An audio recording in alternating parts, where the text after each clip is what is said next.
संभाजीनगर जिल्ह्यामध्ये पेट्रोल पंपावर आता तलाठ्यांचा वॉच असणार। डिझेल टंचाईवर प्रशासनाने एक नवा फंडा काढलाय। विक्रीवर नजर ठेवली जाणार। अत्यावश्यक सेवांना प्राधान्याने डिझेल उपलब्ध करून दिलं जाणार। संभाजीनगर जिल्ह्यामध्ये गेल्या 2 आठवड्यांपासून डिझेल टंचाई तीव्र झाली असून यावर आता नियंत्रण ठेवण्यासाठी जिल्हा प्रशासनाने नवा फंडा आखायला सुरुवात केली।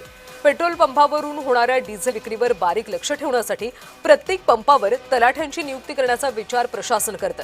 डिझेलचा साठा नेमका कुठे आणि किती प्रमाणात वापरला जातो यावर नियंत्रण ठेवण्याचा हा प्रयत्न असल्याची माहिती समोर येते।